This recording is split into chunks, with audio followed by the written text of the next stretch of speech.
Day in my life as a Pilipina, nakapangasawa ng AFAM na akala makaon sa hirapan, pero hindi pala. Charot. Today is Sunday, it's church day. Pupunta pala kami ngayon sa simbahan ng aking auntie, tapos ang aking lola, napakaminamahal kong lola. Pupunta pala kami ng simbahan doon sa Auntie Kala. Pupunta kami ng simbahan para naman mabasawasan yung mga kasalanan natin sa buhay. This video, I just want to brag my husband because my husband is so kind, responsible, and the best. Gusto ko lang siya brag today kasi yung husband ko talaga ay sobrang bait. Alam niyo guys, bihira lang yung partner na gusto yung family ng babae na ipatira sa bahay niyo. Kasi yung partner ayaw talaga tulungan yung pamilya ng babae kasi gusto lang yung babae lang yung tulungan nila.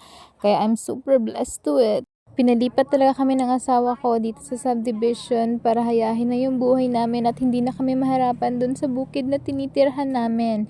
Kasi yung husband ko guys, kinuhaan kami dito ng bahay. Tapos yung dalawa kong kapatid, yung lola ko, tapos yung anak ko, pinalipat kami dito sa subdivision para hayahin na do yung buhay namin at hindi na kami mahirapan. Ganon yung husband ko, ganon kabait.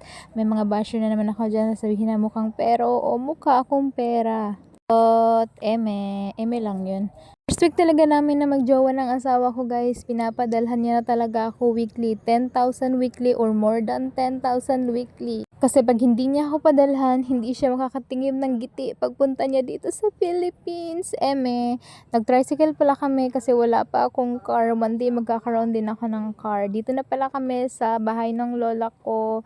Dito kami tumira noon nung bata pa ako. Mga basher ko dyan nagsasabing hindi ko mahal yung asawa ko. Mahal na mahal ko yung asawa ko. Nagpatira ba ako, hindi ko siya mahal. Mahal ko yung asawa ko guys.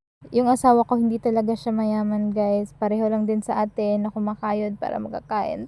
So umpisa pa lang alam ko yung asawa ko hindi mayaman pero minahal ko siya. Thank you for watching!